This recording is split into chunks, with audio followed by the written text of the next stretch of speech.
I haven't got anywhere near as much of this. I've got Actually, I haven't. I've got the characters' names. Um, it felt too big. It felt too big. Reservoir Dogs seemed a lot easier to Never, just the balls. Looks like it itches. Yeah. I guess a good starting point on this, and one thing that is, it's not answered. No. Do you know what I'm going to say? Yeah. Go on, ask it though. It's a podcast. What is in the suitcase? This briefcase. There is no difference between a suitcase and a briefcase. Yes, there is. There is. No, there isn't. Yeah, there isn't. Yes, there is. You don't go on holiday. You don't go on holiday and take a briefcase, do you? Oh, fair play. Yeah, all right, fair enough. Yeah, no, you're right. Alsatian and suitcase. How's that going? Are you some sort of cunt? I return with pure logic for once in my life. But there's pretty much two schools of thought. Well, actually, there's three schools of thought. Yeah. One of them is easily the best. Yeah. But they've all been debunked by he's like, it's whatever you want it to be, right? Yeah. That's the whole point. It's whatever you want it to be. But he must have an idea of what's in there to be able to say that. Yeah. Well, it would be almost impossible. It'd be almost impossible to write around. I'll tell you. I'll fucking tell you. Go on. I think I know the answers. So first of all, and what the original idea was, it is the very diamonds that were stolen in Reservoir Dogs. Yeah, that was the original idea. But then Tarantino felt that. I was going to say no. The reason why it might be those is because you think, well, the diamonds are going to be white, but the actual casing of the briefcase is yellow. So the reflection of the diamonds would be yellow, as the light that it gives off would be yellow. It wouldn't be that yellow though. I know. But go on. And Tarantino decided that was far too boring. Yeah. So he decided they're not going to be diamonds. We're not going to say what they are, but we're going to put a light bulb in there. Yeah. And it's going to emit this huge light, and it's going to be this crazy thing that like everyone seems to know what it is. But nobody says it. But everyone's like, everyone who sees it is like, even Tim Roth at the end is like, is that what I think it is? Yeah. And he's like, yeah. And when John Travolta looks at it, he's like, we good. Yeah. So diamonds originally intended, but we know it's not. The second one, which is a more interesting one, is the Elvis's suit in Elvis's gold jacket that he appears in another Tarantino film. Is that the one you were talking about? Oh, I've not heard that one. Heard that one. So Elvis's suit from True Romance. Yeah. So you wear a gold jacket in that. Yeah. And that's what that is. It's Elvis Presley's gold jacket. Wow. Right. Okay. So like that. I mean, we're well in the realms of fan theory. Yeah. But it's just quite fun. And the third one, which is easily the best one, is the soul of Marcellus Wallace. Yeah. And to be fair, that's what I always thought it was. I just assumed that everyone knew that that's what it was. How would you assume that it was his soul? Because of the plaster on the back of his neck. Well, I'd never even heard of the devil taking the soul from the back of the head. That's where he takes it from. I thought he took it from the sphincter. You assume everything comes out the sphincter. Ripped your soul out your ass. Yeah, like a bear. From the ass up. From the ass up. And also the combination is 666. 666, yeah. Yeah, so that's why. But it's very weird. It's very weird. I mean, the plaster was literally because he had Ving Rhames had a scar, didn't he? Yeah. And he was a bit paranoid about it, so he had a plaster to cover it up. Yeah. But it's just fucking bizarre that first of all that would get camera time. Yeah. For no reason. Yeah. It's bizarre that the code is 666. Yeah. For no reason. Yeah. Like that's intent. There's a decision been made. Yeah. Before any of these theories about Marcellus's asshole. Yeah. So it's a bit like that to me. Is like that has the most sort of credence. Is that it's his soul? It seems bizarre for the type of film, for the plot, and why would anybody open it and know what Marcellus Wallace's soul looked like? Yeah, that's the only thing that stops me from thinking it is. Yeah, because why would Tim Roth's character look at it and go, "Oh, that's Marcellus Wallace's soul, our soul"? Yeah. So exactly.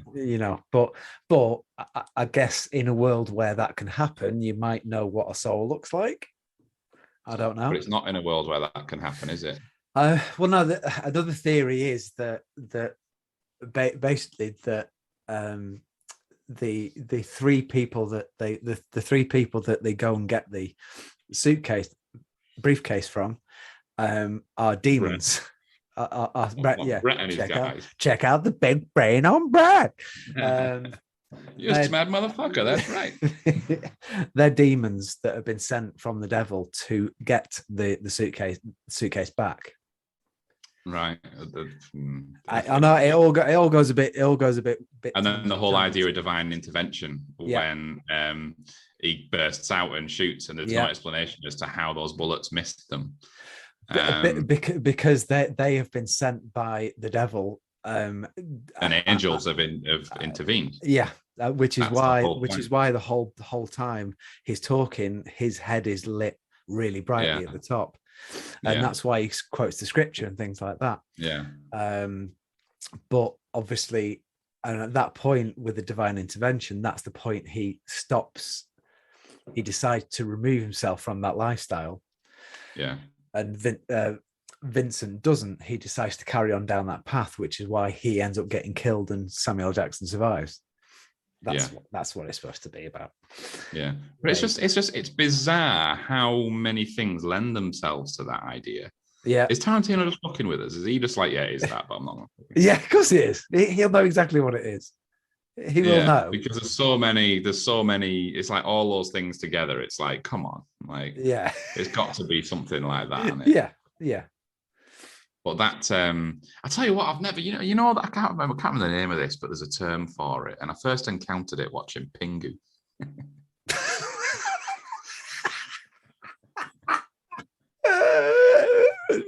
I wonder how many Quentin Tarantino podcast videos. Put that link in your fucking notebook. reference. So the easiest way to explain and illustrate this is when you see somebody on screen light a cigarette, you can't help but think, "Ooh, yeah, I'd love to spark up a cigarette right now. I'd like to kiss her." But on the another example of that is with food. Yeah, is when certain foods. I know there's certain films that have certain restaurants or certain types of food in there. I think, fucking hell, every time I see them, I'm like, I could add what I'd do for one of them right now, Yeah. There's a word for it, and I can't remember the fucking term, but it's that sort of, well, it's like putting a can of Coke on screen and you want a can of Coke, So, do you mean it's not subliminal messaging? Oh, right, okay. It's not that, no, because that's putting it there without you even realizing that it's made you want one. But the reason I use Pingu, and to a normal human being, it's ridiculous, but this is how I felt growing up watching Pingu. I just really wanted to eat an entire fish raw when I'd see them just throw it in the mouth. They'd literally be sat there at a plate and just have one fish, and they just go, hum. I'd be like, that looked really nice. That plasticine halibut. Not that.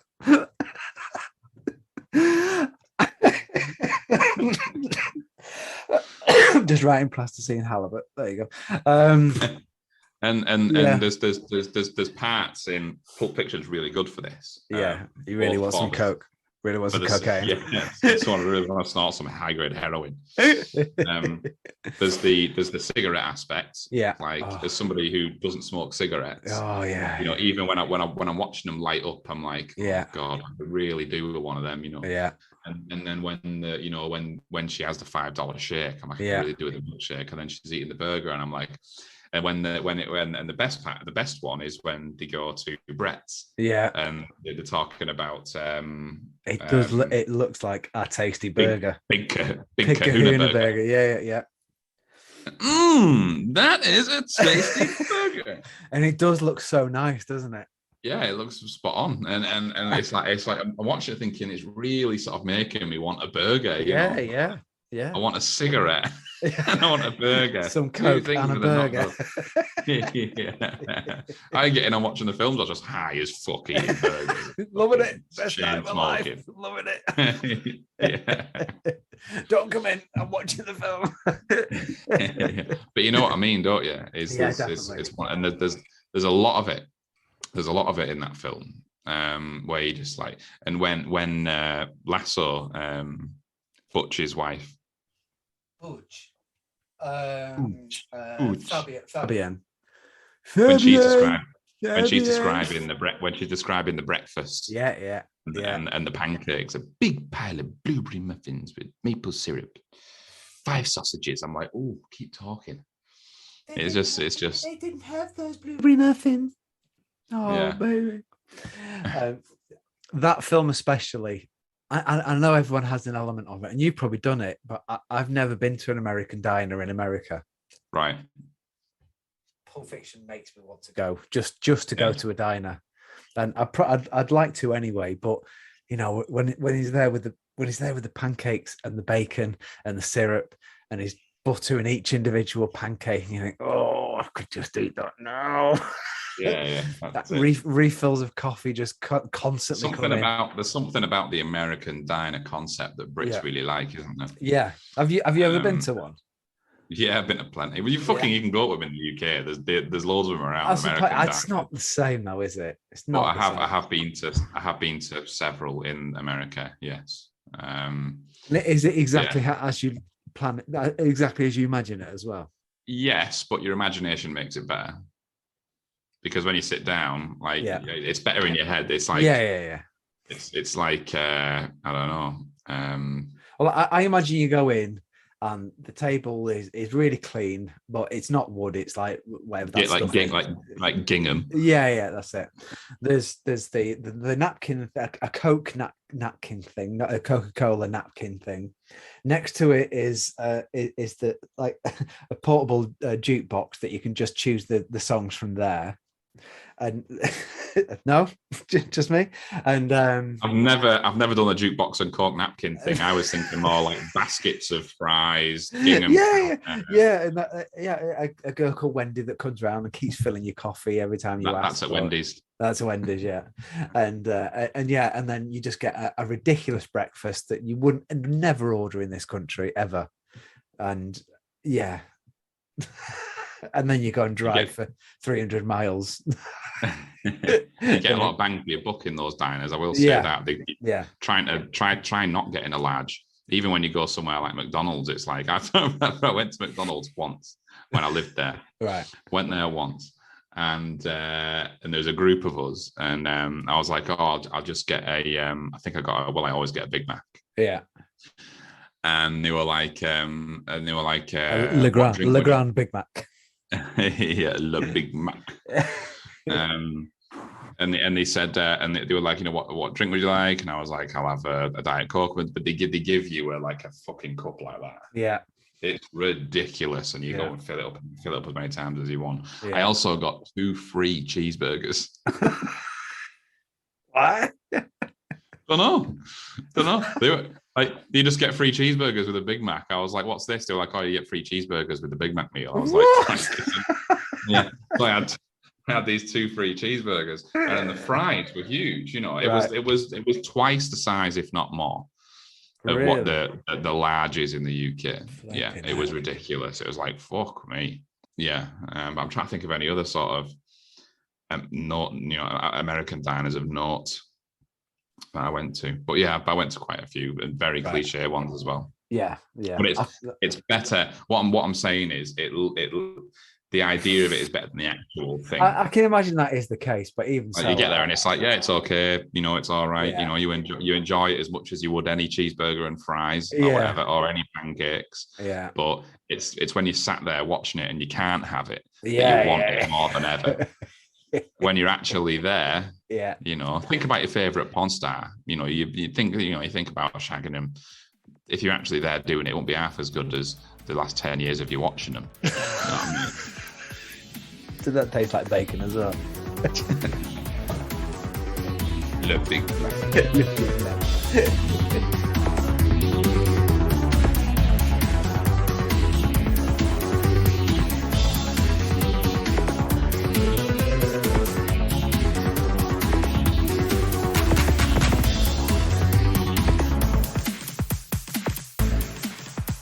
It's full of it's like Inglorious Bastards for me, in that there's just so many amazing individual scenes that are completely removed from one another.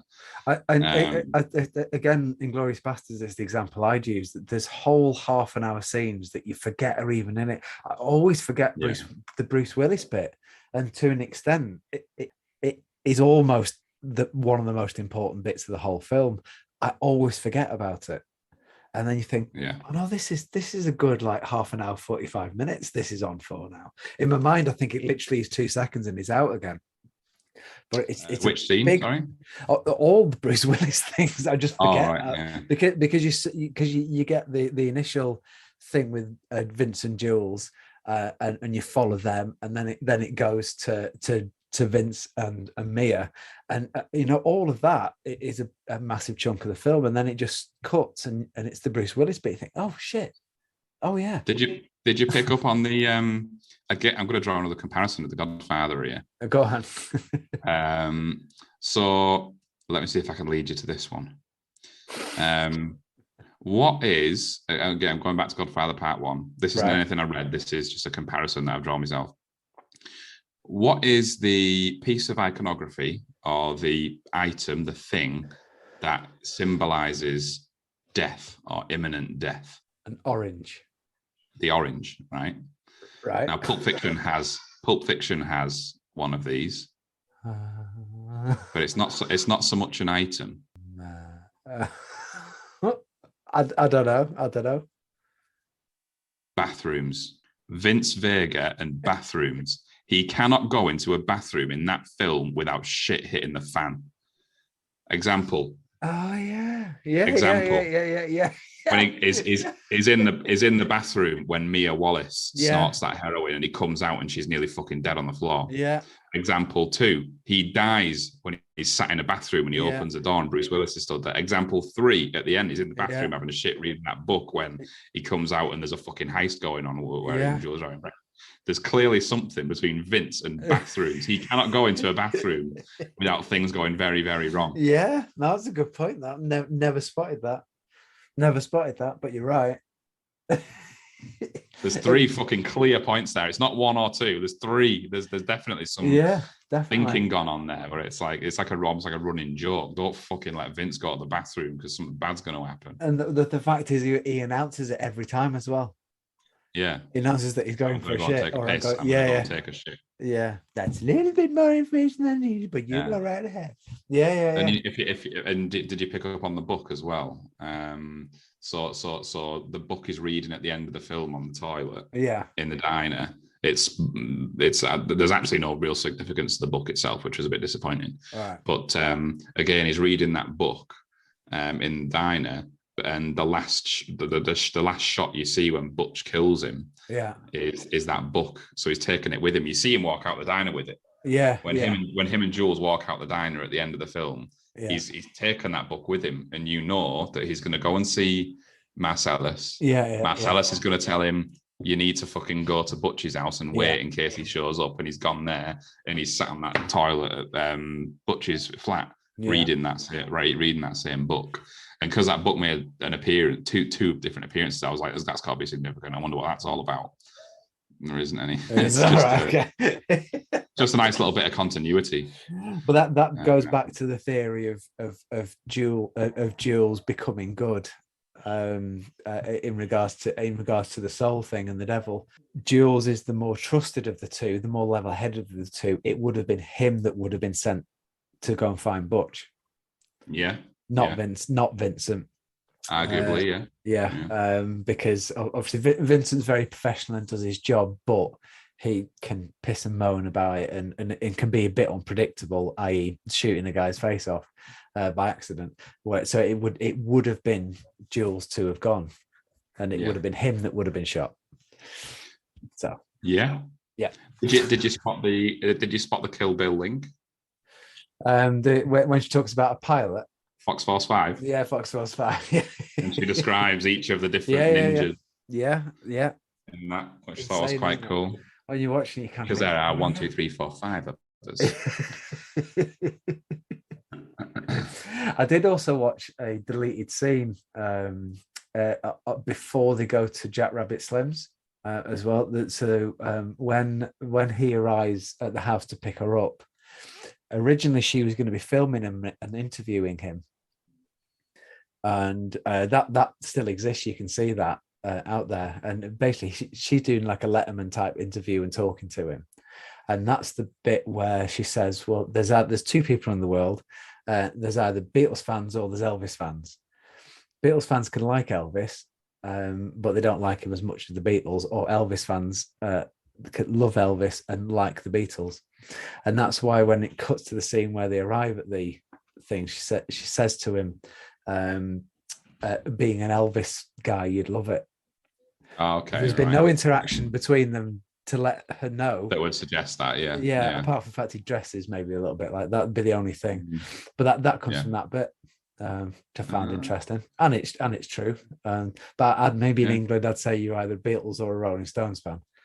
I was going to say that's the more Beatles and the Stones is the comparison more than Elvis and the Beatles. Definitely, and it's absolutely spot on. Yeah, definitely. I like the one of the things I made a note of is the first scene. Yeah. When Tim Roth is talking to Amanda Plummer. Yeah. Pumpkin and Honey Bunny. Yeah, Pumpkin and Honey Bunny. Yeah. How quickly she switches is really good. Because they literally they like lean across to her, and she's like, I love you, Pumpkin. He's like, I love you too, Honey Bunny. And if any of you pricks move, I'll execute every fucking last one of you. It's just that juxtaposition. It's that change. Yeah. From just being completely in love and really nice, and then she just turns around, she's got this gun, and she stands up, and she's in psycho mode. Well, I really enjoyed that. The fact that she's overly nice to the waitress, because she kind of goes, "Thank you so much, thank you." She's a fucking psycho. Yeah. And she freaks out, doesn't she, when Jules just owns the situation? Yeah. And she's just terrified standing on top of her. Yeah, they walk out like sort of arm in arm, just like skulking away, don't they? It's the one that says "bad motherfucker" on it. Well, going back to the soul thing again, he basically, when he talks about the fact that he lets him keep the money, he is buying his soul so he doesn't have to kill him. Yeah, that's why he lets him take all the money. He says, "I'm buying your life," doesn't he? Yeah, basically. And because I've always thought you just wouldn't let him have your money. You'd let him have everyone else's, but you wouldn't let him have yours. Vince says, "If you fucking give him money, I'm going to shoot him myself." Yeah. That's what Vince says. He goes, "If you give that motherfucker $1,500, I'm going to shoot him myself." Yeah. And that's when she's like starts pointing the gun and skits out, and he's like, "Well, you shut the fuck up, Vincent. He's not going to do nothing. Keep your attention on me." We're going to be like the fans. What was the fans like? Cool. We're going to be cool, Yolanda. Yeah. That's it, Yolanda, is it? Yolanda. Yeah, I don't know why that came to me. I don't know why I remembered it. Yeah. Because you're reenacting the scene and it just pops in there. Yeah, just there, always on, always on, you see.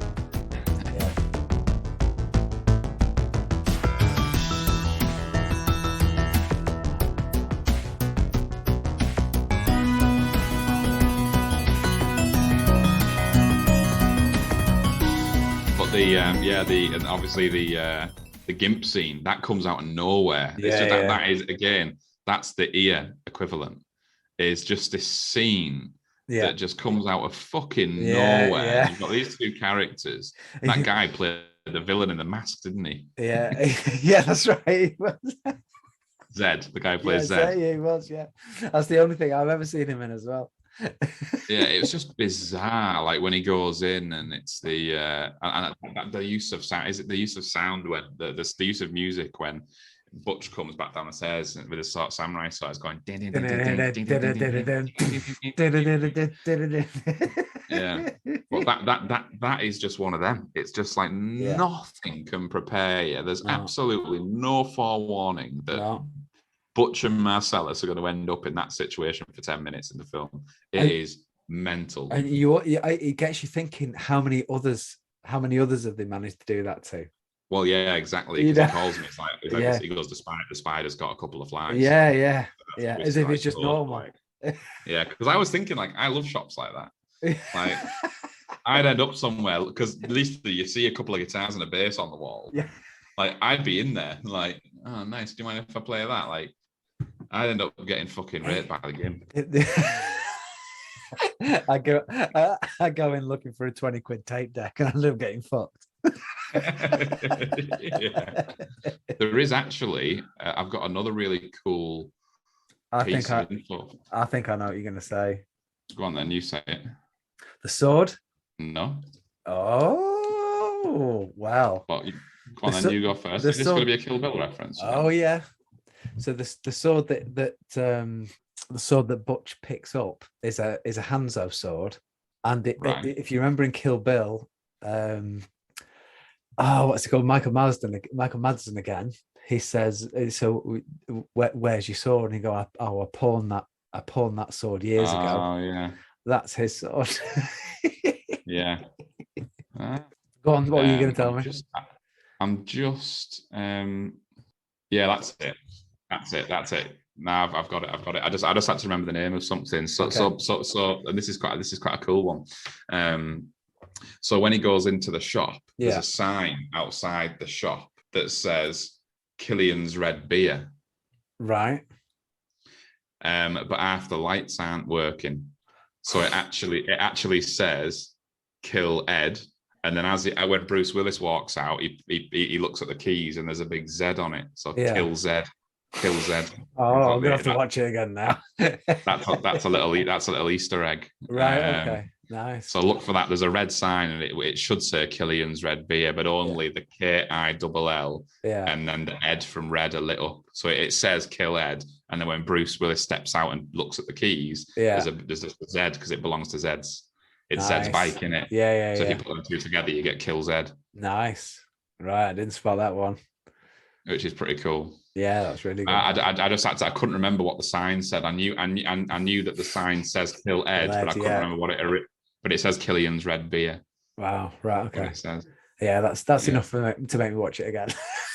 That's quite a good one, that, isn't it? Yeah, no, it's really good. So I think I've said it before, but I think there's part of me that wants to edit so it is linear, just to see how it plays out. Yeah. It'd be relatively easy to do because it's just in chunks anyway, isn't it? There's a fourth theory for what's in the suitcase as well. I know it's been suspected that it's yellow cake radiation or something. Never heard that. Oh, have you not? I've never heard that.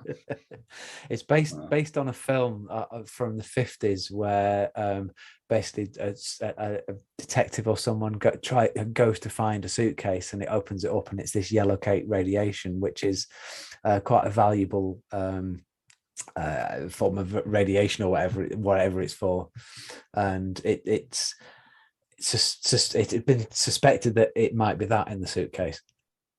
But then you've always got to come back to why people react the way they do. Why would anyone care about some some of that? I don't know. The other fan theory I came across is that it was an Oscar for Mia.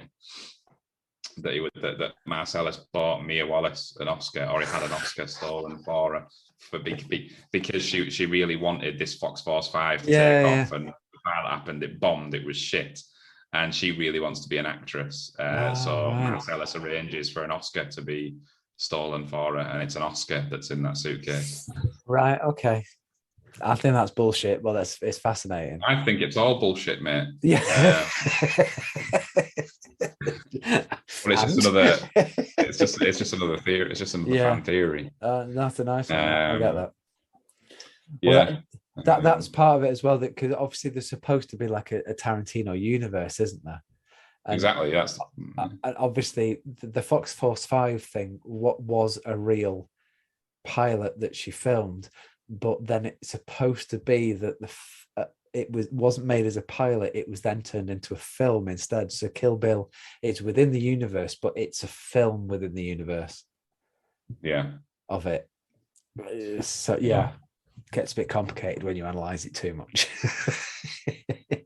And you wouldn't think it on the surface, would you? You wouldn't think that they had that much depth. No. But when you dig under, you can soon find yourself like, oh shit, that means that. Right, okay. Oh, right, yeah. I thought it was just a film with lots of blood in it.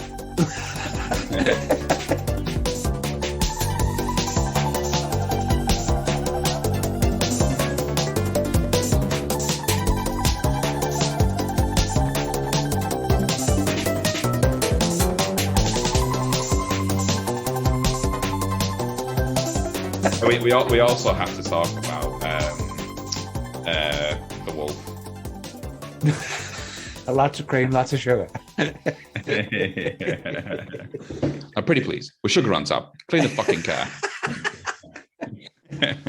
It's but Tarantino again being a little knobhead in that, trying to be dead cool. Do I have a sign outside my house that says dead halibut storage? No. That's like you're storing dead halibut. They my fucking business, Jules. Just shut up. But I actually think my favorite point in that entire film is literally half a second long, right? And it's during the Bonnie situation, and it's just when they play Bonnie coming home and finding him, and it's just the way they all stop and Jamie goes. I must have rewound that 4 or 5 times. Just the reactions just had me in bits.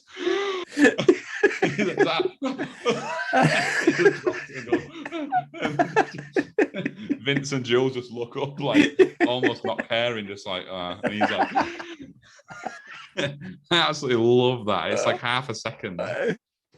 Yeah. That's fucking brilliant. But yeah, this idea of the wolf is really good, and he's like ridiculously cool, isn't he? Yeah. It's when he drives him to the Scrappy and he comes out with that. Oh, that's a reference as well. There's a link there as well with the girl who he comes out with of the her name. I was supposed to look into this and I didn't. Oh, we'll save that for next time. We'll make a note of that woman there, she is tied in somehow to another film. What's she called? I can't remember. I can't fucking remember. But it is one to look into. And she's Monster Joe's daughter. Monster Joe, yeah. Yeah, that's it. It's Monster Joe. There's some link there. Right. Okay. What? Monster Joe was cut out of it, wasn't he? And he was played by the guy that plays Mr. Futterman in the Gremlins. Right. Okay. In the Gremlins. Why did I say it like that? I can't remember. I think you're probably right. I think there is some connection somewhere, but I can't think what it would be. But no. But yeah, anyway, back to my original point. The whole is it Winston? Is it Winston? Yeah, Wolf? Winston Wolf. Yeah. Yeah, when he shows up, and it's just how like efficient he is. Yeah. It's when it's a 30-minute drive. I'll be there in 9 minutes 58 seconds. Like, yeah, I think it's 37 seconds. I'm going to be real dick about my whole outstation. No, you're right. Yeah. But it's when I like when Jules is like talking about the coffee, and he's like, "This is some gourmet shit." And he's like, cut it out. When my wife, I know it's good coffee. When my wife buys coffee, she buys shit. When I buy coffee, I like to taste it. Yeah, he's just a little dick, but I just feel like Tarantino genuinely thinks that his characters are really cool, but he's just a weedy little knobhead. Honestly, I'm convinced. I'm convinced that he thinks that the way he writes himself into these films, he comes off as being really cool, and maybe he does come off as really cool if you're a dick. But whenever I see Tarantino in these films and how he talks and how he is, I just think, oh my God, you are insufferable. Like, you are really. This is how a fucking loser imagines somebody to be cool. That's how I think of all of Tarantino's characters. I know it's fucking good copy. He's like Jules. Oh, fuck off.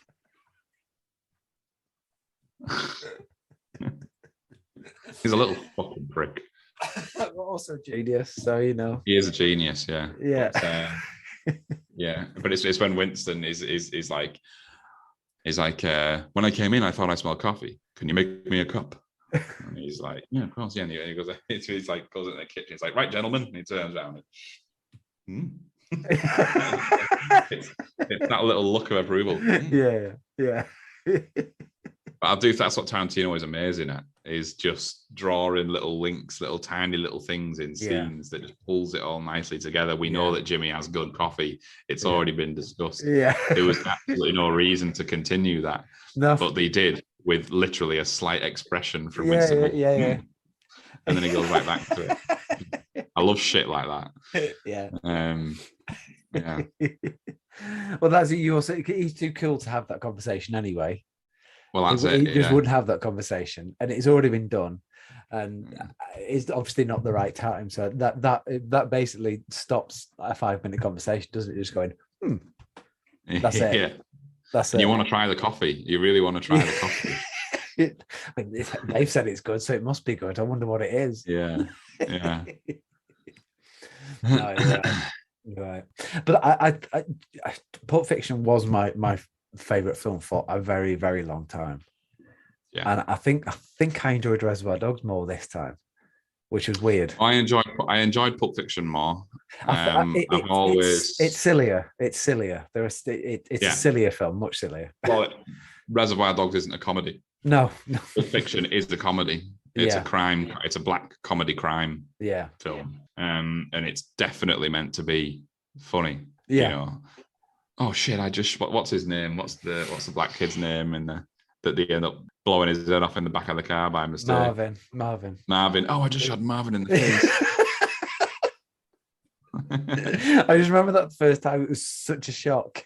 It genuinely made me jump. It's it's just Well, I forgot again. I couldn't remember, because when that scene was playing out in Brett's apartment and Marvin's curled up in the corner shitting himself the whole time.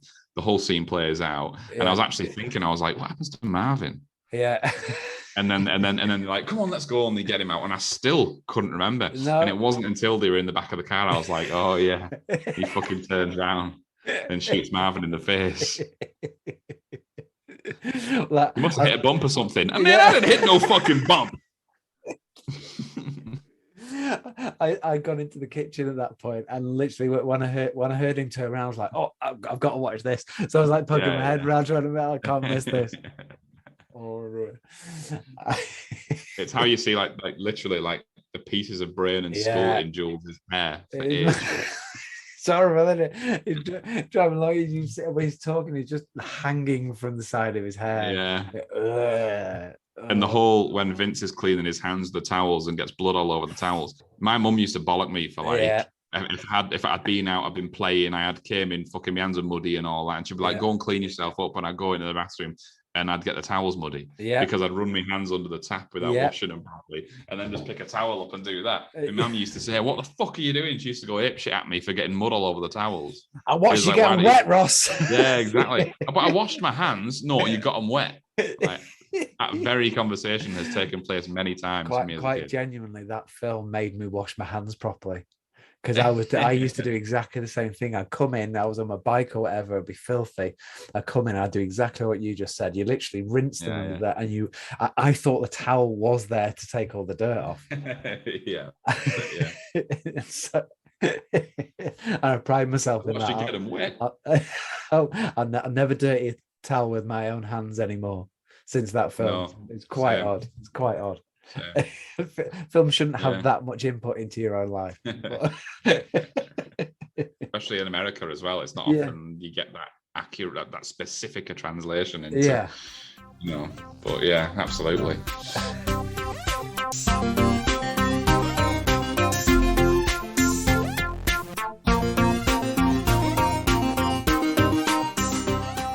Trying to think if there's any closing comments we might have for Pulp Fiction.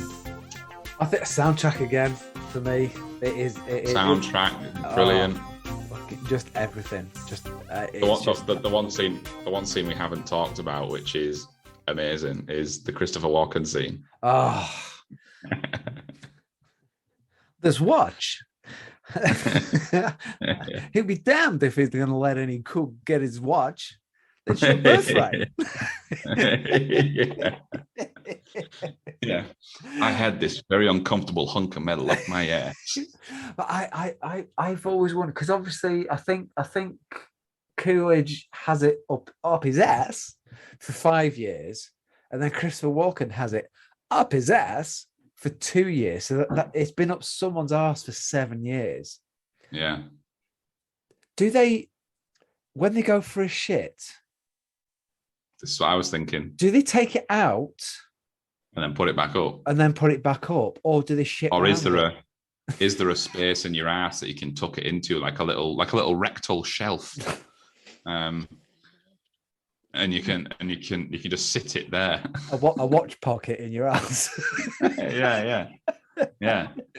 And you can just put it there. Because the thing is, if they would take it out, I'm guessing they've not got privacy. So it will be everywhere. So do they just shit round it, or do they let it come out and then go fishing round to get it back out? Or do they do they shit with one finger up? So like you shit around your finger, but the watch doesn't come out. You know, like when you're trying to drain rice.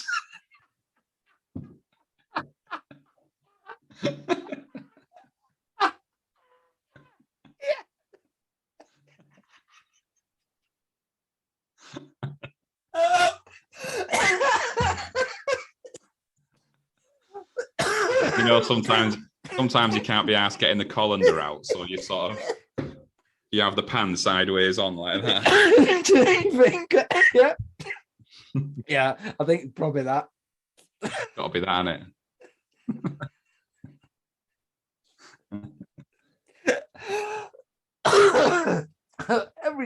Every time I went to the toilet, it was like draining rice.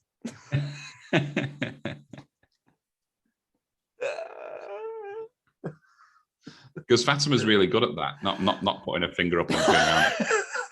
But like I will, like whenever it comes to draining pasta or rice or peas or whatever it is, I will immediately go and get a colander, because I can't be arsed fucking around and having a hot pan and trying to do that shit and inevitably losing some. Yeah. So I just get a colander and make my life easy. But Fatima's like, no, it's just another thing we've got to wash, even though we've got a fucking dishwasher. But she'll literally say, no, don't do that. Let me do it. Yeah. And she'll pick up the pan and she'll have like a spoon or something, a utensil, and she will tilt it and try and stop all that stuff. And she'll lose some as well. Yeah. But that's how I'm imagining that's how I'm imagining the pooing round the watch mechanic to work. Yeah, it'd be exactly that. Yeah. Yeah. Just plug it like that, and the poo comes around it. Still there. Your mic's cutting out. It might be on the recording.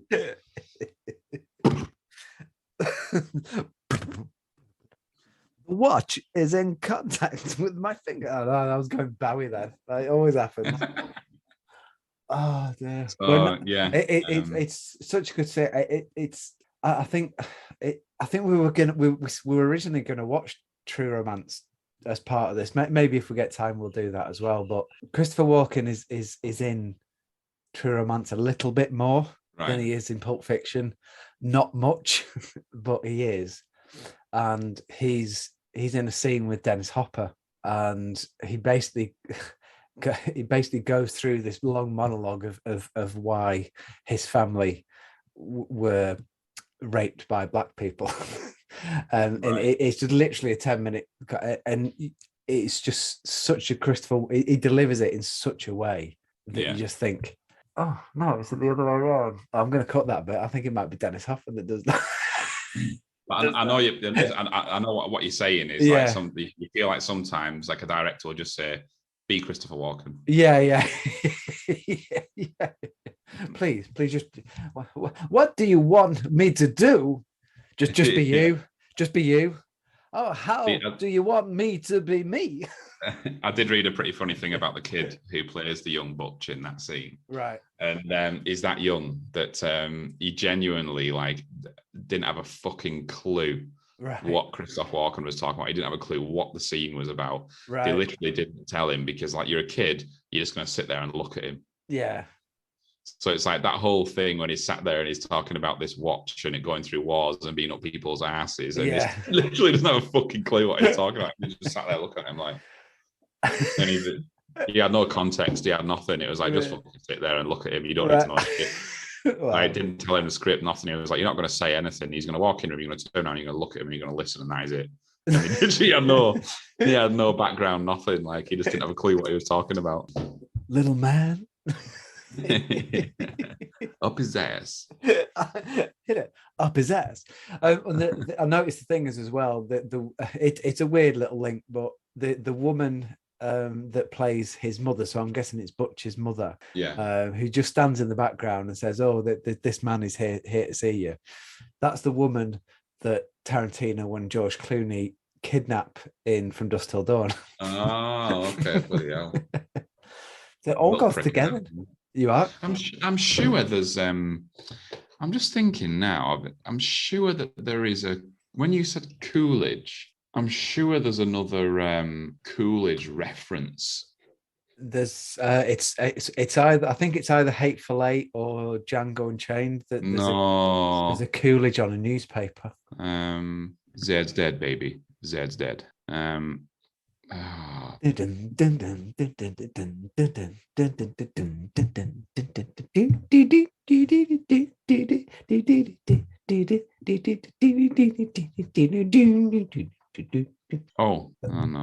I can't find it.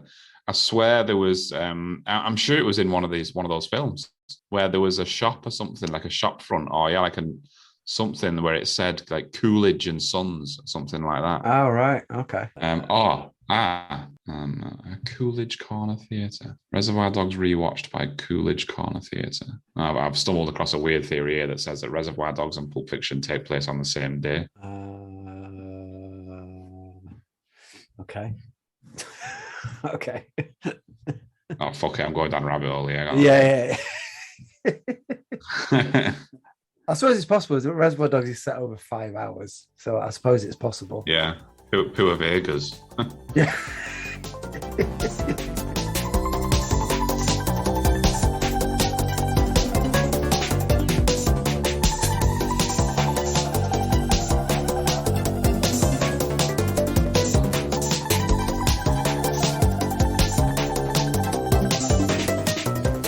Thank you very much, everyone, for listening to this podcast, the first installment of our Quentin Tarantino series, where we discussed Reservoir Dogs and Pulp Fiction.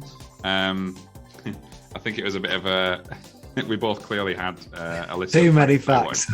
A bit fact heavy. It's got to be, though, because you know that Tarantino films are full of them. And like I say, when you start scratching at that surface... Oh, yeah. That's an itch you're never going to scratch. Yeah, that's it. You end up with a finger stopping a watch from coming out.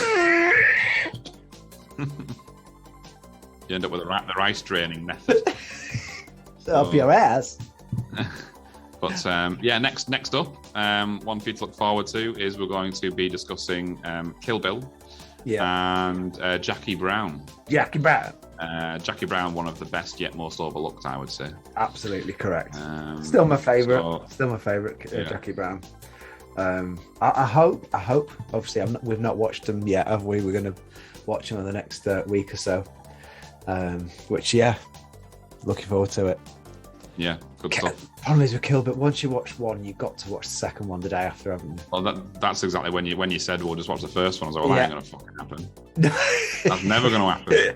I've never, ever done that. No. Should we just watch Fellowship? No. Should we just watch The Matrix Reloaded? No. No, thanks. Makes no sense whatsoever. Yeah. We'll just watch Attack of the Clones, shall we? I mean, I would do that, to be fair. I've no issue with that. So yeah, thanks for joining us, and we'll see you again next time. Thanks, guys. Bye. Goodbye.